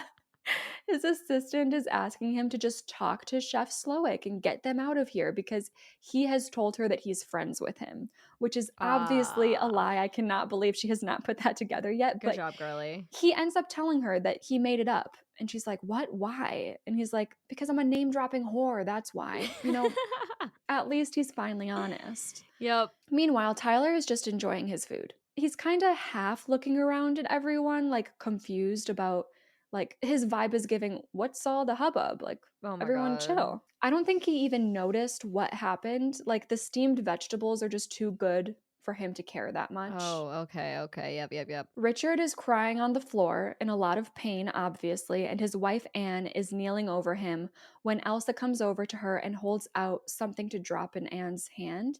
And she goes, "Your husband's ring, madam," and takes it and just like, "Thank you." And Elsa says, "You're welcome." So I guess we're like keeping it polite. Then Elsa goes over to Margot and says, "Chef Slowick would like to see you in the kitchen." Tyler is jealous and asks if he can come too. Okay, Tyler. And Elsa snaps at him like he's just like a little pest and says no, Mm-hmm. which I feel you, Elsa. Like, I'm Yeah. frustrated I with mean, him he is a too. little pest. Yeah. Margot follows Elsa to the kitchen and makes her way over to Chef Slowick. And he's like, "Listen, you're wrong. You've got it all wrong. Who are you?" And she's like, "I already told you my name is Margot." And he's like, "No, I've served many Margaux and you're not a Margot." Oh. She asks why it even matters, and he says, "It matters because this menu, this guest list, this entire evening has been painstakingly planned, and you are not part of that plan, and it's Oh. spoiling everything. In order to proceed, I need to know where to seat you, with us or with them." Whoa. And she's like, "Oh, okay. And then you'll let me live?" She's like, "Wait a minute. If I come onto your side, does that mean I get to live?" Right. He's offended and he's like, "Let you live? What? No. Can't you see that that would ruin the menu? We're all going to die tonight." Oh. And he addresses his staff. "Isn't that right?" And they all recite aloud and proud, "Yes, chef." Um 0%. 0%.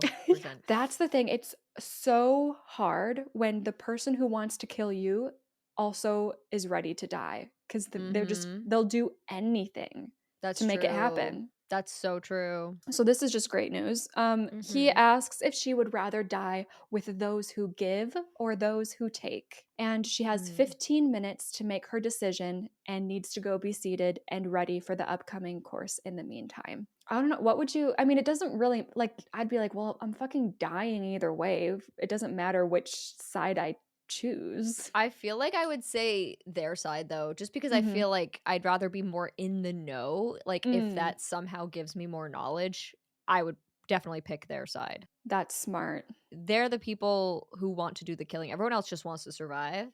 So I Yeah. feel like being on their side might be helpful. Yeah, give you some insight. When Margot makes her way over to her table again, Tyler is yapping away at her immediately, asking if she got served a kitchen course and asking what he gave her and blah, blah, blah. She walks right up to him and slaps him across the face. You know what? Hell yeah. I've been waiting for that. Yeah. He's shocked for a second, but then he just asks, "Did he serve you protein or veg?" I- Sir? I would love for him to die next so I can just watch, you know? She sits down in her chair and just stares at Tyler in disbelief as he talks to himself about how none of this attention that she's getting is any fair. But, anyways, it's time for the next course. This one Oh. comes up on the screen titled Palate Cleanser, and it's described as wild bergamot and red clover tea. I'm just really scared every time there's new food. What are we Oh ingesting? my god, I'm scared. As it's being plated, some of the guests are trying to get a plan together. Movie star George slides over to the finance bros and tells them if they all just storm the kitchen at the same time, they'll have a fighting chance, and Mhm. that it worked in one of the movies that he was in. So, Great. finance bro Soren is like, that's not gonna work. Fuck it. I'm breaking this window. So, at the back of the dining room is an entire wall of glass overlooking the land, and like the ocean is right there. Okay. It's really beautiful. But Soren charges this window wall with his chair and smashes it against the glass, but it just bounces back, does not Mhm. budge even a little. He tries a couple more times and nothing. Yep. So he lets the chair fall to the ground in defeat, and Elsa walks over calmly, grabs the chair, and says, "Please let me help you back to your table." So that failed. Everyone is seated again. It's time to drink some tea. Yeah, all right. Let's just keep going, I guess. Chef Slowick gives a little tea speech and then asks if there are any questions anyone has about him or Hawthorne Island. And of course, Tyler raises his hand and he's like, "Is this bergamot that I'm getting, Chef?" Referring to his tea. Chef Slowick rolls his eyes and is like, "Yes, yes, it is." And it's like, why? Yeah, of all the questions you could be asking, I'm disappointed. Yep. Soren decides to ask a real question, which is, what the fuck is happening, man? And Chef explains, think of yourselves as ingredients in a I can't even say this word, degustation concept. So Yeah. now that that's cleared up, he tells everyone that they shouldn't be surprised that they're all here. And he starts to roast them, not literally, like metaphorically. Are you sure? He calls out critic Lillian's ego and her coddling assistant. He calls out the glutton of the old rich couple who have dined here 11 times over the last couple years and Wait, wait. can't. 11 times. Okay, so what's different about tonight? If this is like usually Mhm. normal, why is tonight weird? Despite having dined here 11 times, they can't name a single dish that they've eaten. And he actually gives them a chance to just name one dish from their last 2 trips out here. And when Richard answers cod, Chef Slowick looks at him in disgust and says, "It was halibut, you donkey." You And then donkey. You donkey is an insult. I love it. oh, he delivers it so well. It's so funny. And then he goes on to say, Chef is saying, I've allowed my work to reach the price point where only the class of people in this room can access it. And I've been fooled into trying to satisfy people who can never be satisfied, starting with her. And he points to his mother, who is hunched over, pretty much passed out from the alcohol intake. Yes. So basically, bro's got mommy issues, and he's grown to hate what he's become, and he hates the snobbish upper class. Mm, That's what this is all about. He's at a breaking point. okay. He thinks that his restaurant has become part of this big, like, existential problem. And finance bro Bryce calls him out, saying, this isn't even technically his restaurant. And Chef Slowick is like, yes, Doug Varick is my angel investor. He owns this island and this restaurant. Oh. Yeah, their boss. There's Doug. He continues, so in a way, Doug Varick owns me. But now things have become a little more complicated, and I own Doug Varick. He walks Oh. over to the glass wall and nods to his staff to turn on the patio lights. Oh my And god. now we can see that outside, Doug Varick is strung up on these cables in the sky above the ocean, wearing a big pair of angel wings. Not the angel way. Okay, first of all, it's giving Silence of the Lambs. Can I just Ooh. like that one scene from the cage where the guy's strung up? Also, what the fuck? Indeed. I just don't know what's going on. So Doug is alive. He's just very confused, having been strung up above the ocean Oh. with angel wings. Yeah. Finance bro Dave goes running and is tripped by one of the staff, so he falls to the ground. He tried to make a run for it. Not gonna work. Yeah, no. Possibly, honestly, like a broken nose. I think he broke his nose by the sound of it when he fell. Ooh. And Bryce screams at Chef Slowick, "He kept you open through COVID, you prick." And Not the COVID call out. Chef is like, "Yes, he did, but he questioned my menu and he would even ask for substitutions." So, like, obviously he has to die now. Those are the rules. Chef and Elsa give the signal, and angel investor Doug slowly gets lowered into the water. He's tied up, so once he's lowered deep enough, he drowns. Ooh. And Chef Slowick is encouraging everyone to listen, like to the sound of silence, I guess. Ew. Tyler does. He's really into it. He's moved. Like, he's hearing exactly what Chef Slowick wants him to hear, which is apparently the sound of Chef's freedom, as he puts it. Oh, you know what? I think I can hear it too. Yeah, There it you is. can. Yep, I just heard it. It's beautiful. A timer goes off, and Margot's 15 minutes is officially up. So now Ooh. she has to go and have a little meeting with Chef Slowick in his office. Ooh. He asks if she's made her decision of which side she's on. And she's like, "Actually, I think you were right when you said I don't belong here and I should probably go." Yes. He disagrees and Of course he says, does. yeah, he says he thinks she does belong here with her own breed and that he knows a fellow industry service worker when he sees one. So he knows that she was hired to be here with Tyler and that she had been hired by Old Man Richard in the past. Right.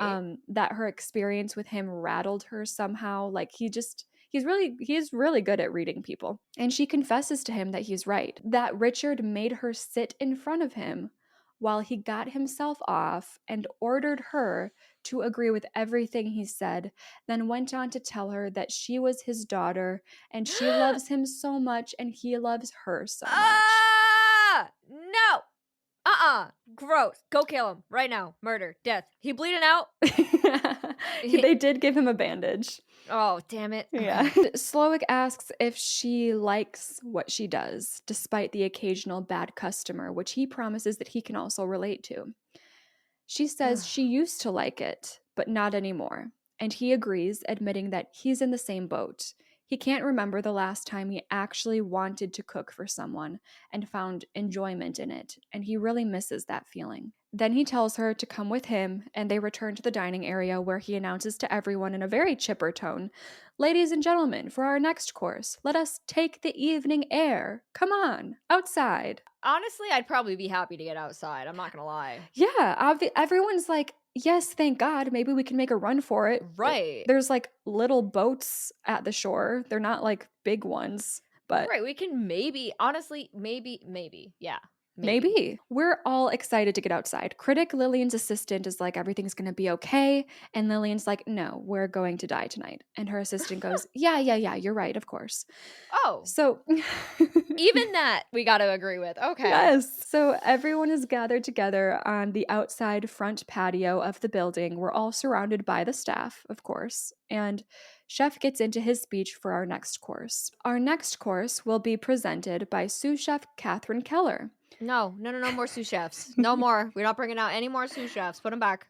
Tyler claps as Catherine walks up next to Chef Slowick, and she starts to give a speech of her own. Oh. So Catherine goes, "Good evening, everyone. 3 years ago, Chef Slowick tried to fuck me. I refused his advances. A week later, he tried again. And again, I refused. But he didn't fire me. He kept me in his kitchen and refused to look me in the eye or speak directly to me for 8 months. He can do that because he's the star. He's the man. Our next course is called Man's Folly." Cool. No, this is cool. I love this. One big happy family. And then Chef Slowick walks back up to her from where he was standing during her little speech, and she pulls out little kitchen scissors from a keyring in her pocket, and then proceeds to stab him in the thigh. After the stabbing, they give each other a very polite and tender hug. Oh. And when they hug, we see Elsa watching and then look down like it's too hard for her to see. I think there's some jealousy there. Oh, yep. Yeah. I'm jealous of everybody in this situation. She wishes that she could stab and hug Chef. Oh, maybe I get it. Yeah, me too. Catherine wipes Slowick's blood on his shirt, and he tells her that he's sorry before she walks away back to stand among the staff with a smile on her face. So, Chef pulls the kitchen scissors out of his thigh and addresses the guests again. To our male diners, we now offer you the chance to escape. You'll be given a 45-second head start, at which point members of my staff will try and catch you. Disgusting. No. It's disgusting That is because horrifying. I would literally cry. yeah. Oh No, my okay. God. So if you're unfortunately we're not men, so we don't get to try We're to not escape. men. But if you were, what Okay. do you think you would do? What would you do? I would definitely freeze for a second. I would not like immediately take off running because I'd be like, the fuck do you mean? I think it would take one other person going and then I would go. Okay, But go like, I where? mean, To the boat? fuck wherever the fuck I can go. I don't know. I'm getting out. I guess. At the boat. I don't trust myself on a boat. How big is this island? It's pretty small. I don't know. I don't know acres like that. Me But neither. So that's fine. I don't know because like. I bet it's like less than a mile, like across. See, okay, so I'm like putting myself in the shoes of the frat bros. I think if I'm the frat bros, the three of us are getting in a little boat and we're going. Okay, so your hope is to find a boat and just get far enough from shore and then hopefully paddle your way somewhere. 45 seconds is not that many seconds. I know. Ugh. It's also scary that they're like giving you the head start because it's just the confidence. It's like, we're going to get you. We'll give Yeah. you a head start. Oh my God. Ew. Like being chased is Yes. like one of my most common like nightmares that I have because I hate that like feeling and that thought. So like, oh my God, I hate this.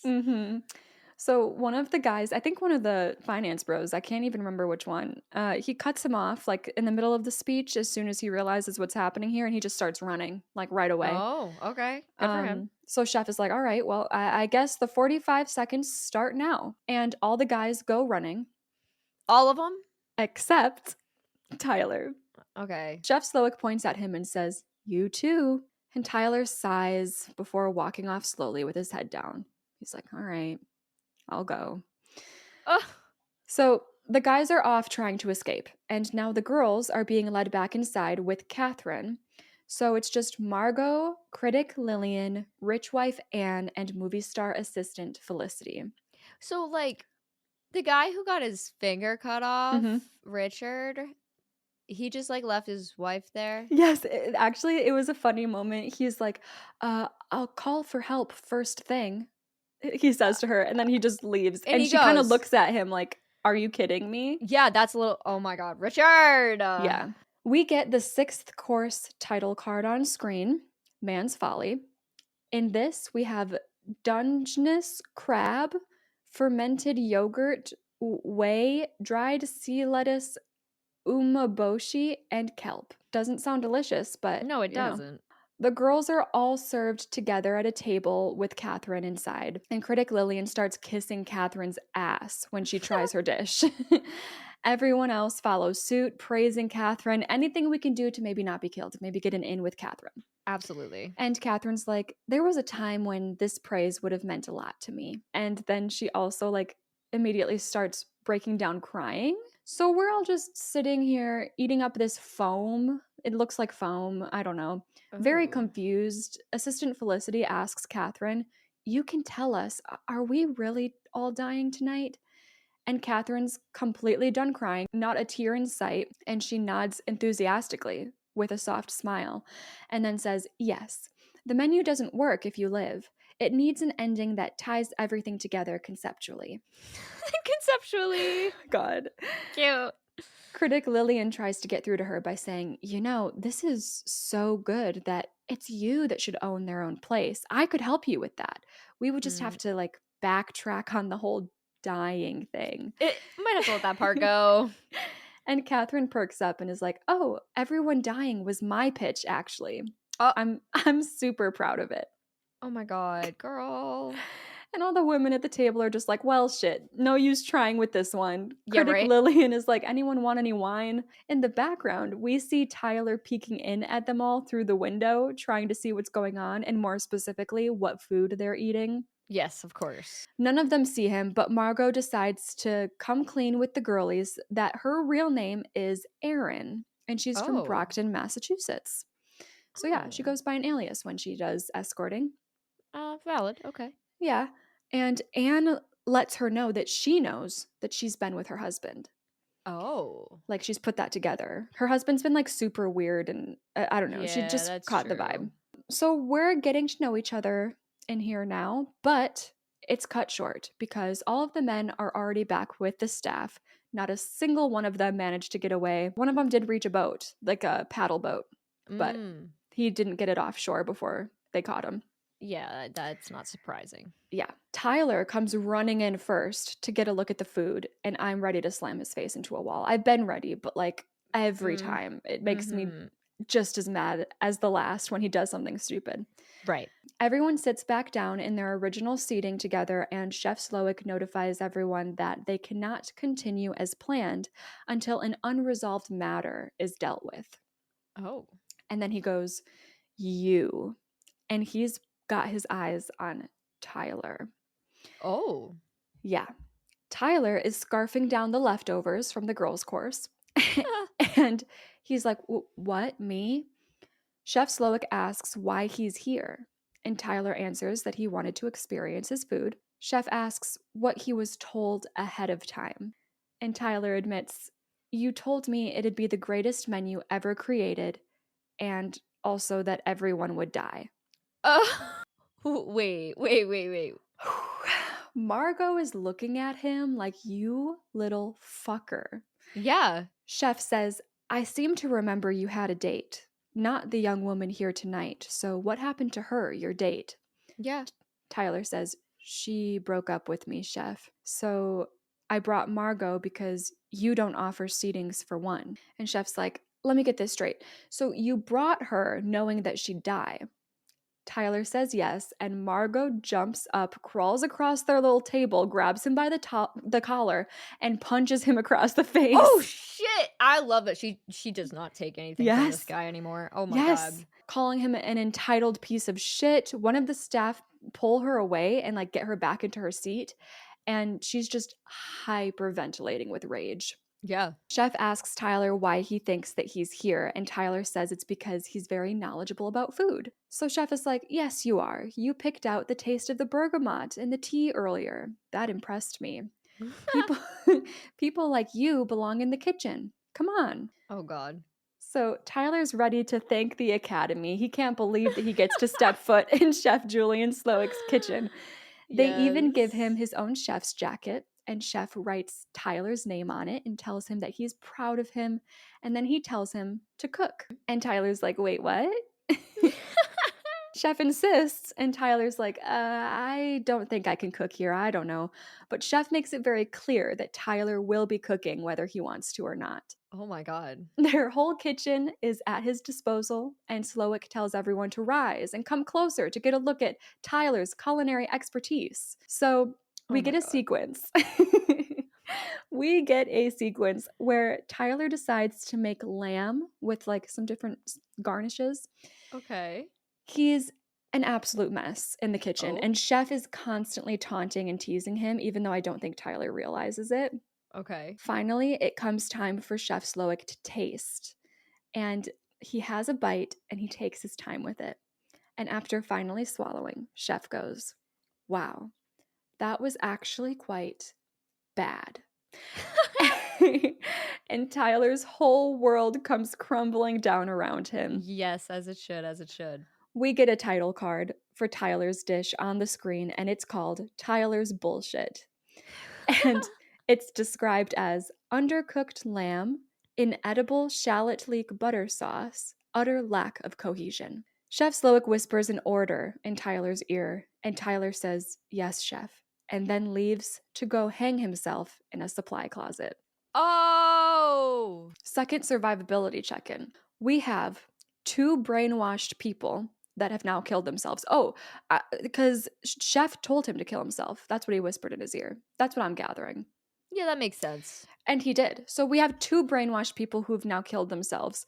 And we have the angel investor who drowned. I don't know of what you want to like choose from for this score? I think in general, it's just up to this point, I do think I'm still alive, Mhm. but I'm not gonna say I'm 100% still alive because Mhm. I do think there's room for error at this point. I'm still gonna go, like, 95, though. I would say more so in Margot's shoes, and, like, also, I don't know, I'm not gonna kill myself because you whispered into my ear that I should do that unless there's some kind of, like, magical hypnotic part of this that I'm not gathering up to this point. Mhm. I gave myself a 77. Okay. Because I was thinking like on Margot's side, I was like, I think that I'll just be the quiet people pleaser, and that's what's gonna get you a lot, have you be alive at this point. They only really targeted, the finger situation for someone who's trying to leave, like then you're gonna be harmed.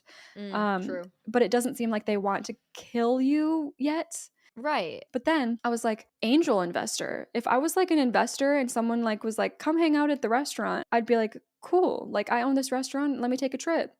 And then Mhm. I would just be, I don't think there's any way to avoid a staff of 12 like tying you up and stringing you up over the ocean and lowering you down. So I was like, let me bring it down to in case I'm in his position. Cause that's a Okay. 0% to me, but also I don't want to base it all on that one See, guy. I'm like I personally like, I'm not even counting him because he Okay. feels like outside the situation to me. Sure. And then, the staff that have killed themselves for this cause, whatever they think this is. Again, I would say I don't think I'm one that's super susceptible to cult mentality. And like, I don't put a value on esteem type of thing. Right. Yeah. So I don't think I would get wrapped up into something like this. But again, I don't know. So yeah, I went 77 because it's like, I think I'd be fine, but there's little things here and There's there where I'm like, maybe I'm gonna bring it down. I don't there's know. room for error, and I that's think fair. 95 is valid though.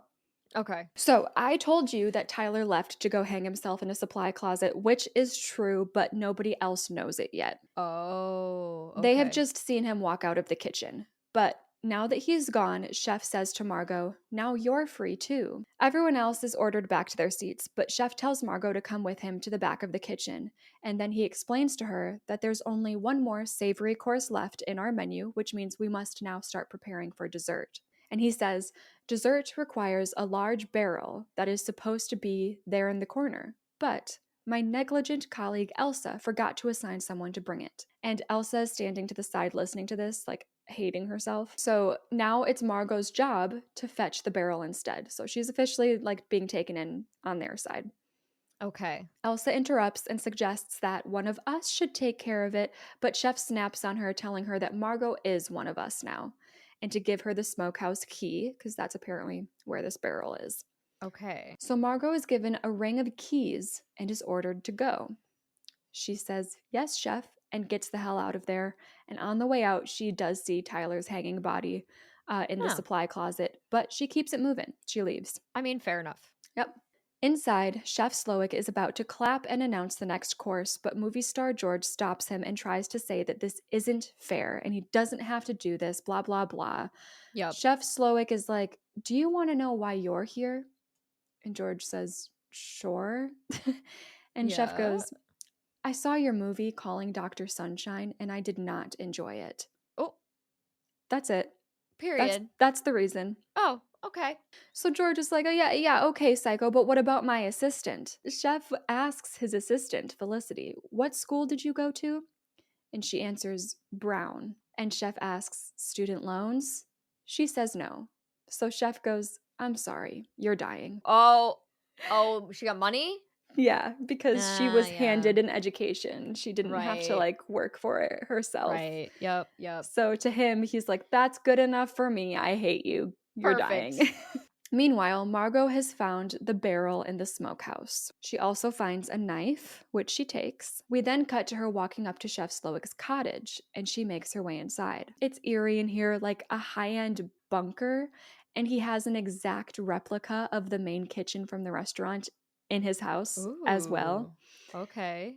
At the end of the hallway, she sees a silver door with special carvings on it, just like the one she wasn't allowed to enter back at the restaurant. Right. She starts to try to unlock it when she hears a voice behind her at the cottage entrance. And the voice says, no one is allowed in Chef Slowick's cottage. Do you think you're special? It's Elsa. Mhm. And she also has a knife. Oh, good. Actually, I think what happened was Margot set down the knife on like a counter when she entered, Oh, and yeah, now yeah. Elsa has it instead. Of course. Elsa is monologuing about how her job is to take care of the customers so that Chef can take care of the menu and that Margot has been a nuisance since she arrived. Margot asks Elsa why she's willing to die for him, and Elsa just responds by saying, "You will not replace me." And it's 1v1 time. So, Oh, see? Here we go. Here goes the score. It's tanking. Elsa attempts to take a slash at Margot, but she jumps back in time. Margot dodges a second and a third slash running into the kitchen.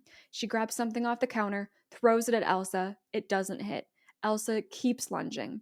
It's a game of cat and mouse in the kitchen. Eventually, Margot manages to grab the Paco jet machine Oh my god. and and knock Elsa to the ground with it when her back is turned. And then she gets on top of her, yelling at her to stop and like trying to get the knife out of her hands. But Elsa won't give up, and she says, "He didn't tell me about the barrel. I didn't forget." Oh my gosh. Yeah. And the knife keeps like twisting back and forth between them as they fight for control. And at one point, when it's pointed down at Elsa, instead of up at Margot, Margot pushes down and the knife plunges into Elsa's neck, killing her. Oof. Ooh. Margot screams and like scrambles back in shock, but Right. again, we gotta keep it moving.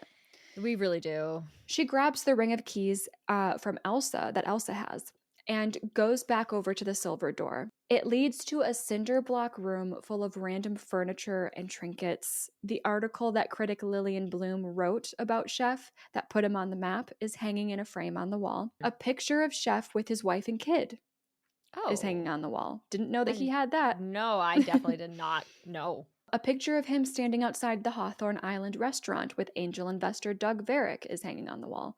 And you can like see his smile fading over the years. Okay. But then we see a plaque framed on its own end table. And there's a picture of Chef Slowick with the biggest, most genuine smile on his face. He looks so happy, so young, maybe a teenager. And it's just a photo with him standing at a grill about to flip a patty with his spatula. And this plaque is labeled Hamburger Howie's Employee of the Month, August 1987, Julian Slowick. Mhm. Margot's like, okay, cute, but fuck that, because she sees a radio on a shelf in the corner of this room. She runs over to it and manages to get in contact with a Coast Guard.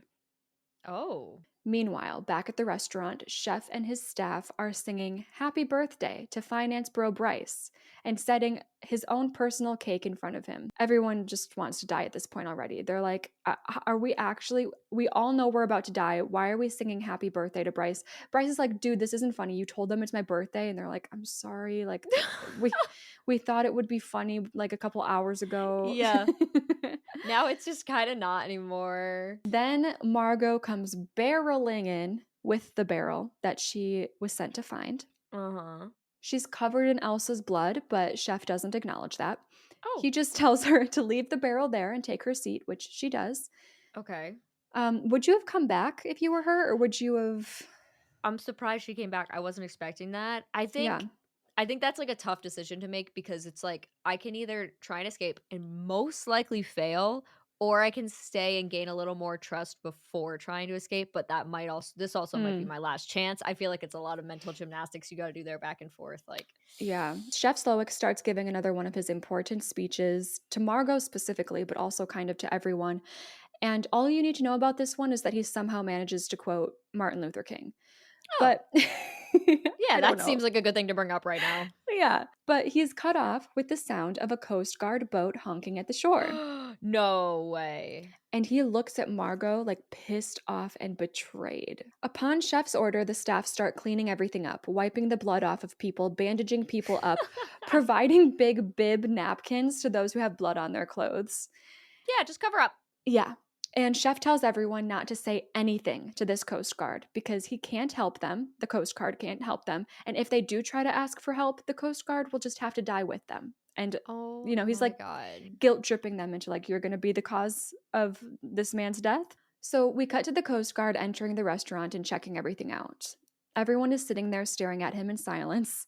He explains that he got a call about a disturbance and he asks if anybody here called that in, but nobody fesses up. Chef is chatting up the Coast Guard and being like, haha, nothing to see here. So the Coast Guard is like, okay, Cool. seems weird here, but I guess everything is fine. And then he recognizes movie star George and he's like, oh my God, I'm a big fan.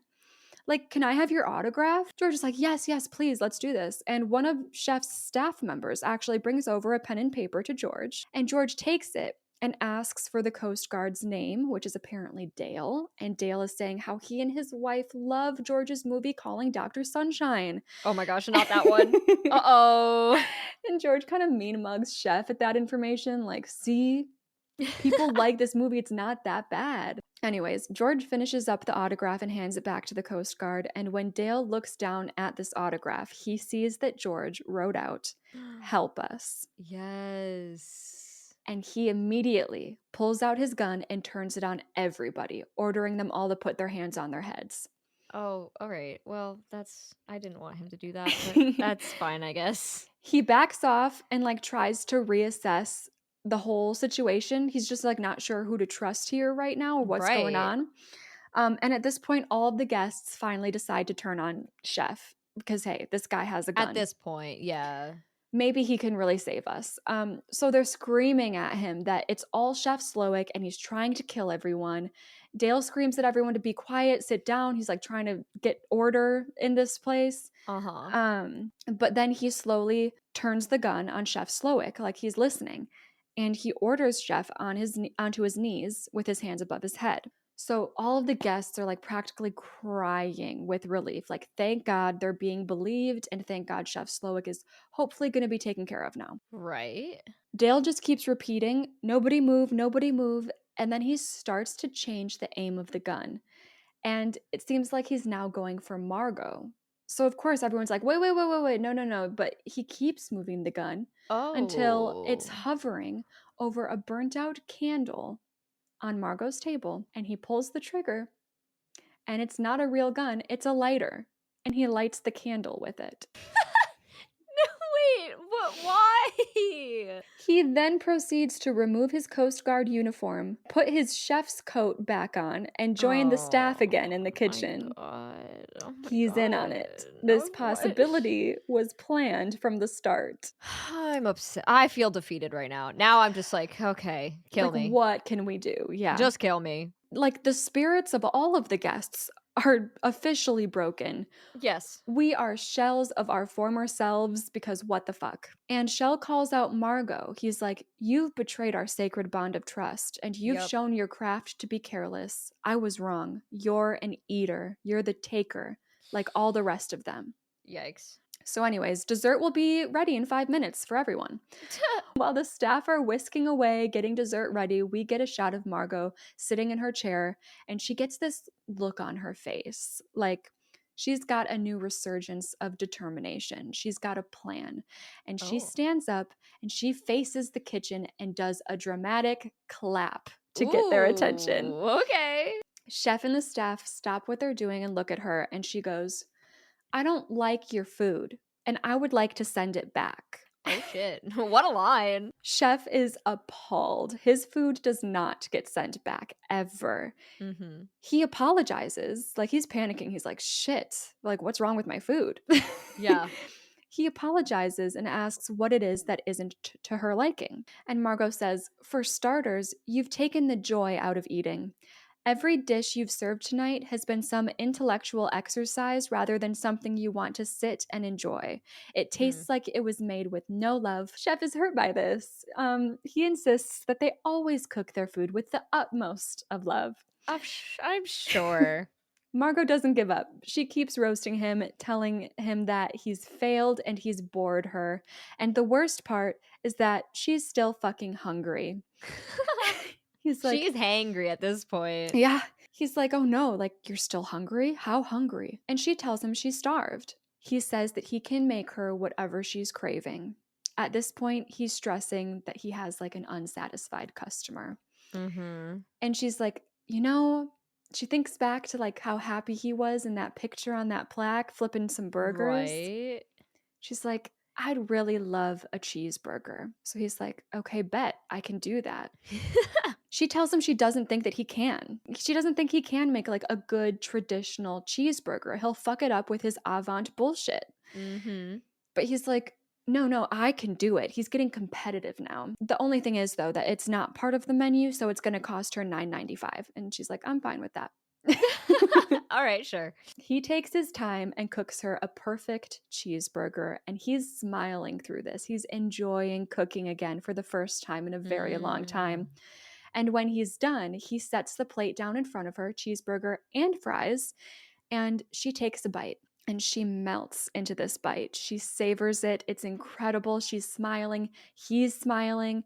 And she's Mm-hmm. like, now that is a cheeseburger. He's got so much happiness and pride in his eyes, and he agrees. And then she looks down at her plate and is like, unfortunately, I think my eyes were a little bigger than my stomach. And Chef looks a little sad, but he looks down at the plate and back to her and says, well, I understand. And she asks him, can I get the rest to go? She's just like messing with him at this Yeah. point. I love it. I love it so much. So smart. He looks kind of stressed, but he nods and says, one moment, please. We cut back to Chef bringing Margot a to-go box with her cheeseburger and fries in there. And then he also gives her a little Hawthorne Island gift bag. Oh. Then he smiles and thanks her for dining at Hawthorne. She thanks him for dinner. And then she gets up with her things and she just leaves after leaving a $10 bill on the table. Oh. And she looks back at everyone who's just sitting still in their seats and watching her like, we're all about to die, but good on you, girl, I guess. Like, Yeah. bye. Once Margot is gone, it's now time for dessert. But before dessert, of course, there's the matter of the bill. So Chef asks everyone to be generous with their tipping, and he has goodie bags for everyone here as well. The gift bags include a booklet of their local suppliers, some house-made granola, one of Doug Varick's fingers, and a copy of tonight's menu. A finger. Yay! Everyone throws their cards in the middle of the tables for the bill. The dessert speech from Chef Slowick is pretty dark. He lets everyone know that they represent the ruin of his art and his life. As he's talking, the staff is spreading crushed graham crackers all over the floors and tables. And they're doing this like fancy, you know those fancy dessert dip designs like on plates? Oh, yeah. And they're doing that all over the tables and the floor. Like the whole dining area is the plate. Oh, I don't Yeah. like that. It's probably, I'm guessing it's chocolate, like melted chocolate that they're using, but it's all different colors. It's beautiful. And then they put marshmallow ponchos on all of the guests. What? Ponchos made of marshmallows. No, they don't do these things. And then they put solid chocolate hats on all of the guests. Oh my god, this is ridiculous. Uh-huh. And now it's time for Chef Slowick to complete his masterpiece with his final dish, the s'more.